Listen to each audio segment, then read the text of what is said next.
দেশ ছাড়া হয়েছি, আমি তাদের কাছে ক্ষমা চেয়ে নিচ্ছি। আমরা যারা রাজনীতিতে এসেছিলাম একটা দাবি নিয়ে এসেছিলাম, তাদের যে মানে মনের ভিতরে ক্ষোভ, তো অ্যাকচুয়ালি বিষয়টা হচ্ছে যে রক্ষক যদি ভক্ষক হয় তখন কিছু করার থাকে না।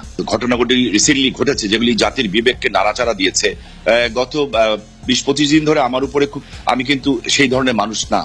আপনি বক্তৃতায় বলেন আপনার চেয়ে বড় মাস্তান আর নাই, অন্য দলকে সামলাতে পুলিশ বা অন্য বাহিনীর দরকার নাই আপনার। আপনি যেটা বলছেন আমি খুব পাওয়ারফুল, আমার কাছে আগে মনে হতো যখন আমি তুলমগঞ্জে ভিপি ছিলাম কিংবা এমপি হই নাই, কিংবা 96 এর পরেও যখন এমপি হয়েছি 2001 পর্যন্ত, যে আমি আসলে পাওয়ারফুল। বাট আমার কাছে মনে হয় সামহাও যে আমি অসহায় খুব একটা মানুষ। বিকজ আমাকে এখন দায়িত্ব নিয়ে যদি কথা বলতে হয়, আমার হাতটা পাটা দুটোই বাঁধা। এই সরকারের সময় এসে আপনার হাত পা বেঁধে রাখা হয়েছে কেন? ওইভাবে আমি বলছি না যে হাত পা বাঁধা, বিকজ আমি একটা রেসপন্সিবল পার্সন। হ্যাঁ, আমি আমার দায়িত্বটা অন্য কারোর উপর চাপাতে চাই না।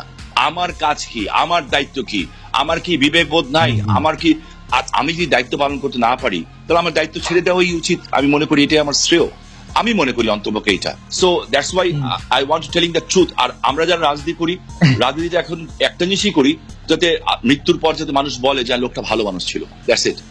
এবং আমরা অনেক পেয়ে গেছি খালেদ ভাই। আমরা একটা মায়ের 3টা ভাই আমরা এমপি হয়েছি, বাবা ছিলেন এমপি, দাদা ছিলেন এমপি, 3 জেনারেশন ধরে।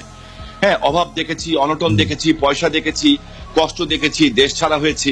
তো একটা জিনিস করতে চাই, মানুষের জন্য কাজটা করতে চাই। বাট আপনি যে কথাটা বলছেন, আমরা যখন খালেদ ভাই রাজনীতি করতে এসেছি 14 বছর বয়সে 1975 সনের সেপ্টেম্বর মাস থেকে মার খাওয়া শুরু হয়েছে, তখন কিন্তু এই চিন্তা করে আসিনি যে আমরা রাষ্ট্রীয় ক্ষমতায় আসবো, এই চিন্তাও করে আমরা আসি নাই। আমি পবিত্র কাবা ছুঁয়ে কসম খেয়েছিলাম আল্লাহর কাছে। রাজনীতিবিদ হিসেবে আপনি সফল না ব্যর্থ, কি মনে হয় শামীম ভাই? জনগণ আপনাকে কেন মনে রাখবে? জনগণ আপনাকে মনে রাখবে কারণ শামীম ওসমান খুব তাকে শামীম